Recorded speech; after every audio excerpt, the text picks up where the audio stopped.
마태복음 25장 31절부터 끝절까지 저와 여러분이 한 절씩 교독하겠습니다. 인자가 자기 영광으로 모든 천사와 함께 올 때에 자기 영광의 보좌에 앉으리니 모든 민족을 그 앞에 모으고 각각 구분하기를 목자가 양과 염소를 구분하는 것 같이 하여 양은 그 오른편에 염소는 왼편에 두리라. 그때 임금이 그 오른편에 있는 자들에게 이르시되 내 아버지께 복받을 자들이여 나와 창세로부터 너희를 위하여 예배된 나라를 상속받으라. 내가 줄일 때 너희가 먹을 것을 주었고 목마를 때 마시게 하였고 나그네 되었을 때 영접하였고 헐 벗었을 때에 옷을 입혔고 병들었을 때에 돌보았고 옥에 갇혔을 때 와서 보았느니라. 이에 의인들이 대답하여 이르되 주여 우리가 어느 때에 주께서 줄이신 것을 보고 음식을 대접하였으며 목마르신 것을 보고 마시게 하였나이까? 어느 때에 나그네 되신 것을 보고 영접하였으며 헐벗으신 것을 보고 옷 입혔나이까? 어느 때에 병드신 것이나 옥에 갇히신 것을 보고 가서 배웠나이까 하리니 임금이 대답하여 이르시되 내가 진실로 너희에게 이르노니 너희가 여기 내 형제 중에 지극히 작은 자 하나에게 한 것이 곧 내게 한 것이니라 하시고 또 왼편에 있는 자들에게 이르시되 저주를 받은 자들아 나를 떠나 마귀와 그 사자들을 위하여 예비된 영원한 불에 들어가라. 내가 줄일 때 너희가 먹을 것을 주지 아니하였고 목마를 때 마시게 하지 아니하였고 나그네 되었을 때 영접하지 아니하였고 헐벗었을 때 옷 입히지 아니하였고 병들었을 때와 옥에 갇혔을 때 돌보지 아니하였느니라 하시니 그들도 대답하여 이르되 주여 우리가 어느 때 주께서 줄이신 것이나 목마르신 것이나 나그네 되신 것이나 헐벗으신 것이나 병드신 것이나 옥에 갇히신 것을 보고 공양하지 아니하더이까? 이에 임금이 대답하여 이르시되 내가 진실로 너에게 이르노니 이 지극히 작은 자 하나에게 하지 아니한 것이 곧 내게 하지 아니한 것이니라 하시리니 그들은 영벌에 의인들은 영생에 들어가리라 하시니라. 아멘. 주님께서 종말에 관한 맨 마지막 비유. 이 비유는 생각보다 깁니다. 31절부터 46절이니까 무려 한 16절에 해당되는 비유 중에서도 상당히 긴 비유고, 그리고 이 비유는 예수님께서 앞으로 있을 수 있는 어떤 대화를 상정하고 생각하시고 이게 머릿속에 그냥 상상으로만 하시는 게 아니라 진짜 일어날 수도 있는 일을 우리들에게 알려주십니다. 그렇지만 비유기 때문에 여기 나와 있는 양과 염소는 누구냐? 이건 좀 상징적이고요. 또 거기에 나와 있는 작은 자는 누구냐? 이건 상징적인 부분도 있지만 좀 해석이 필요한 부분도 또한 있습니다. 사실 이 비유만큼 다양한 해석이 존재하는 그런 비유도 없습니다. 상당히 다양합니다. 어떻게 해석하느냐에 따라서 이것이 내 형제가 교회에 있는 사람이냐, 아니면 예수님께서 내 형제라고 말한 걸 보니까 유대인이냐, 제가 다양한 해석의 일부를 여러분에게 이렇게 던집니다. 또는 그냥 믿거나 안 믿건 이 온 인류 중에 그냥 가난하고 약한 자를 다 통칭 말하는 것이냐, 이런 등등등의 해석에 의해서 이 본문은 그 의미가 조금씩 달라질 것입니다. 일단 이 장면은 맨 마지막 비유라는 점에서 장엄하고 웅장합니다. 왜냐하면 오늘 본문에 분명히 말씀하셨습니다. 32절에 모든 민족을 그 앞에 모았다. 그러니까 이것은 지금 모든 이제까지 살았던, 이제까지 존재했던 모든 민족들이 다 주님 앞에 아무 말 하지 못하고 다 서 있는 그런 장면을 여러분이 머릿속에 그리시면 됩니다. 얼마나 많은 사람들일까? 아무도 모릅니다. 이제까지 죽었다 태어난 사람, 뱃속에서 죽은 어린아이 등까지 다 포함해서 인류들이 다 주님 앞에 이제 서 있다고 여러분이 한번 한번 이렇게 머릿속으로 가정해 보십시오. 그 수를 헤아릴 수 없을 것입니다. 그런데 주님은 정확하게 양과 염소를 갈랐습니다. 예수님을 믿지 않는 사람이야 염소 쪽으로 갈리는 것은 당연하지 않습니까? 예수님을 안 믿었고 예수님을 거부했으니까 당연히 예수님 몰랐다고, 또 예수님 내가 당신을 거부한 것에 대하여 당신이 언제 나한테 이런 설명이라도 해주고 누가 와서 복음이라도 전했습니까? 말 한마디 할 겨를이 없습니다. 그렇지만 오늘 여기서 말을 하고 있는 사람들을 우리가 가만히 생각해 보면 이들은 우리가 이런 표현 쓰잖아요. 양의 탈을 뜬 늑대라는 표현을 쓰는데 이걸 조금 바꿔서 얘기하면 양의 탈을 쓴 염소입니다. 그게 문제입니다. 그냥 염소, 자기를 염소라고 알고 있는 사람들의 문제가 아니라 나는 양이라고 알고 있었는데 나중에 주님께서 구분해 놓으시기를 염소 쪽으로 가라. 그러니까 이 염소 쪽으로 가 있는 자기가 스스로 양이라고 생각한 사람이 억울한 겁니다. 나는 양인데 왜 내가 염소 쪽에 구분되어 있지? 아니 이게 말이 되나? 내가 이제까지 교회 다녔잖아. 내가 이제까지 예배를 드렸잖아. 내가 이제까지 헌금도 하고 내가 이제까지 살아왔는데 어떻게 내가 양이어야 되는데 염소냐? 라고 하는, 그게 지금 이 사건의 가장 핵심에 있는 내용입니다. 주님께서도 지금 자신을 따라다니는 많은 사람들에게 그리고 제자들에게 이 말씀을 하시는 것은 상당히 심각한 도전이기도 합니다. 엄중한 도전, 심각한 도전. 그러면 오늘 모든 민족들이 다 이렇게 양쪽으로 갈라지는 이 상황에서 양은 뭐라고 그러고 염소는 뭐라고 그러는지를 한번 살펴보도록 하겠습니다. 양은 주님께서 오른쪽에 갈라놨더니 그 놀라운 설명을 주님께서 해주셨습니다. 너 영원한 영생에 들어가고 아버지께서 너희를 위하여 준비된 그 나라에 들어가라. 그리고 너는 이렇게 했다. 주님께서 이제 평가해 주시는 내용들이 쭉 나옵니다. 그런데 이 평가해 주시는 내용이 사뭇 우리가 생각했던 것과 조금 다릅니다. 우리가 생각하는 것은 예수님을 구주로 고백하고 입술로나 행위로나 또 교회의 멤버에 소속되어 있고 열심히 봉사하고 그리고 열심히 전도하고, 예를 들면 이런 것들을 우리는 예상하는데 주님은 의외로 이런 말씀을 하셨습니다. 내가 병들었을 때, 내가 약했을 때, 내가 감옥에 갇혔을 때, 내가 어려움 겪었을 때 너희는 나를 돌봤다. 그랬더니 이 사람들이, 양들이 아니 제가 언제 주님을 돌봤다고 그러십니까? 그랬더니 주님께서 하시는 말씀이 내 형제 중 지극히 작은 자 하나에게 한 것이 곧 내게 한 것이다. 너무 유명한 구절이죠. 그러면 여기서 내 형제는 누구를 의미하는 것일까?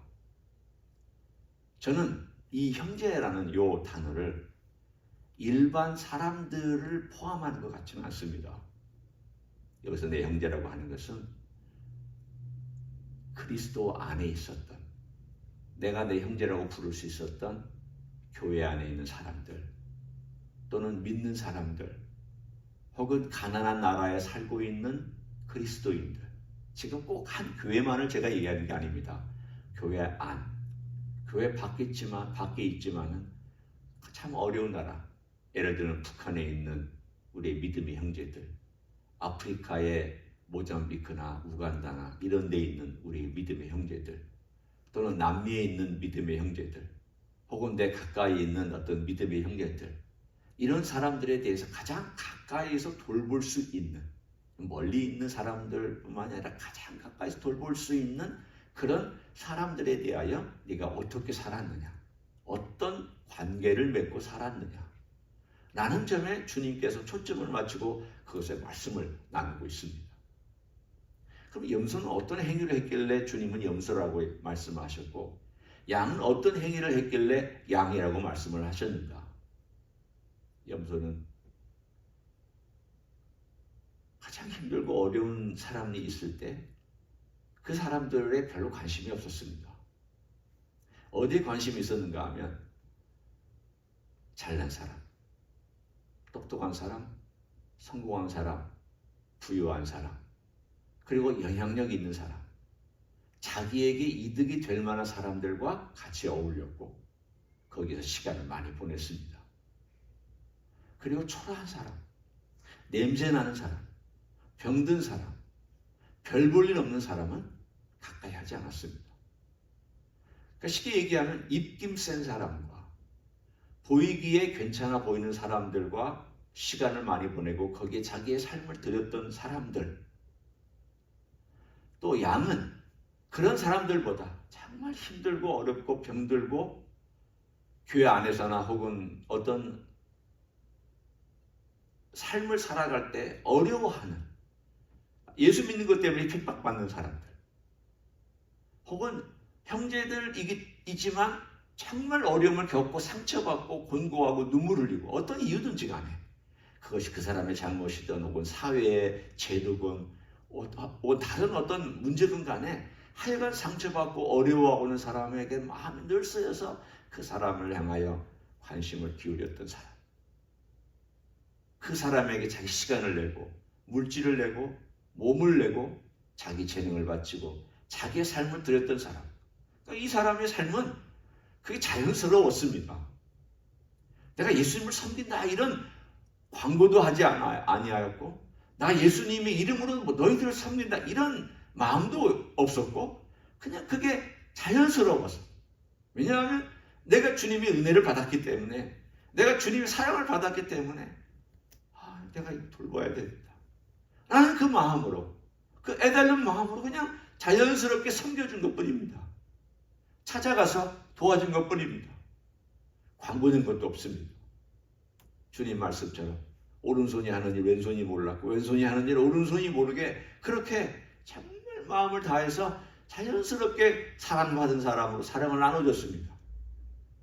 이 사람들은 의아한 겁니다. 주님, 제가 약하고 어려운 사람 좀 도와준 건 있고 가서 제가 시간을 보낸 것 있습니다만은 주님 막 섬긴다고 제가 한 것도 아니고 너무 감사해서 주님이 저 같은 인생을 돌봐주시고 저 같은 인생을 구원해 주시게 너무 고마워서 이 은혜를 어떻게 갚을까 하다가 저보다도 어려운 분이 있어서 제가 가서 조금 도와준 것뿐인데 뭐 그게 대단한 것도 아닌데 주님은 그걸 가지고 넌 나를 도왔다, 너는 나를 섬겼다 이렇게까지 말씀하십니까?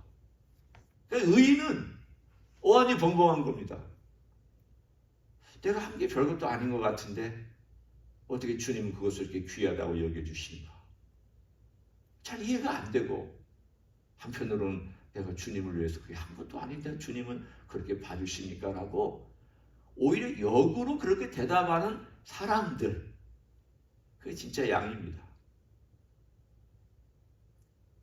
그런데 오늘 여기 염소는, 원래 염소의 특징이 들이박는 거잖아요.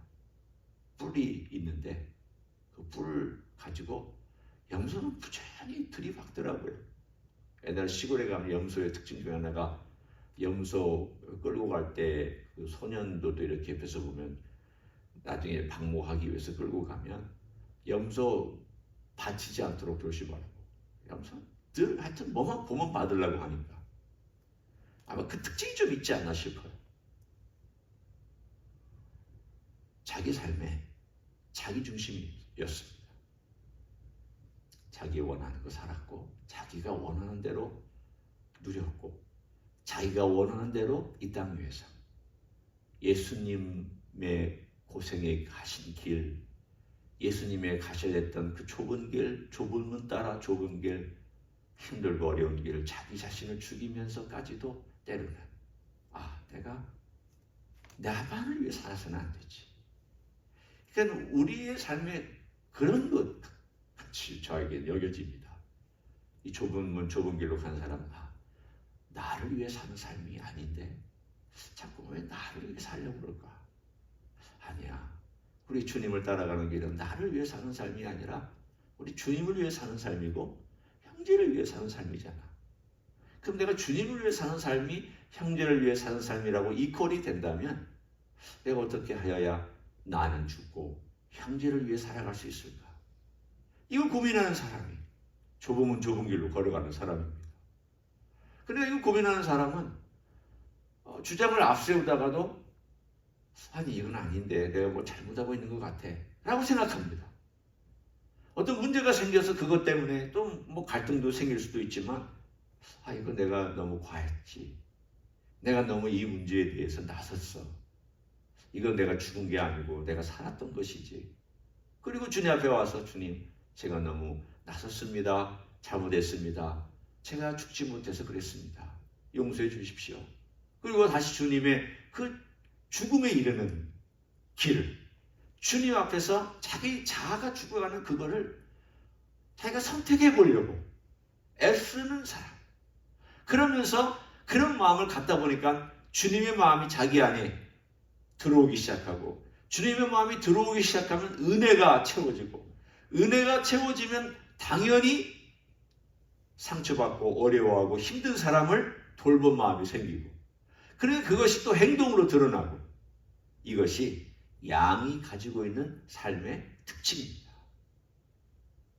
오늘 주님은 이렇게 결론을 말씀하셨습니다. 결론이 사뭇 준엄합니다. 그들은 영벌에 염소입니다. 의인들은 여기서 양들이라고 표현된 의인들은 영생에 들어가리라. 무서운 말씀이기 때문에 우리는 이 말씀을 받으면서 오늘 이 시간에 다시 한번 내가 주님께서 말씀하신 양의 길을 걸어가고 있나? 내 본질이 양인가? 아니면 내 본질이 염소인가? 염소가 양의 탈을 쓰고 있으면 그렇게 행동하면 자기도 잘 모릅니다. 오랫동안 탈을 쓰고 있으면 자기가 양으로 보게 되어 있기 때문에 내 본질이 만일 이런 염소 같은 게 있다면 주님 기뻐하시지 않으시죠? 그래서 오늘 다시 한번 그리스도의 가르침은 주님을 따르기 위해서 내가 죽는 것 그리고 내 주장이 죽는 것 내 고집이 죽는 것 그리고 내 마음대로 살고자 하는 내 욕망이 죽는 것 이것이 우리 주님께서 원하시는 양이 살아가는 길이구나. 이걸 아시고 우리도 오늘 하루 그런 삶으로 주님께 나아가고 그런 주님의 마음을 본받아서 사람들을 실제로 섬기는 양의 길을 걸어가는 여러분 되시기를 예수님의 이름으로 간절히 축원합니다. 기도하겠습니다. 주님, 우리의 삶을 볼 때 염소같이 들이받고 염소처럼 자기가 원하는 대로 삶을 살아가기 쉬운 인생인 것을 고백합니다.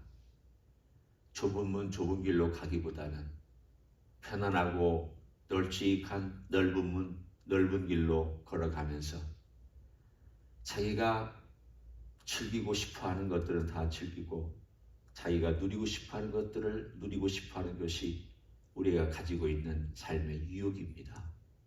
그러나 주님, 양의 본질은 주님 때문에 구원받은 감격과 주님이 주실 은혜 때문에 자기 자신이 죽고 주님의 길을 따라가는 사람일 뿐 아니라 주변에 있는 연약한 자, 가난한 자, 헐벗은 자, 굶주린 자, 예수님 때문에 고통받는 자, 눈물 흘리는 자, 눌린 자, 상처받은 자, 고통 가운데 신음하는 자를 돌아보고 방문하고 위로하고 도와주는 주님의 은혜를 자연스럽게 실천에 옮기는 사람인 줄 믿습니다.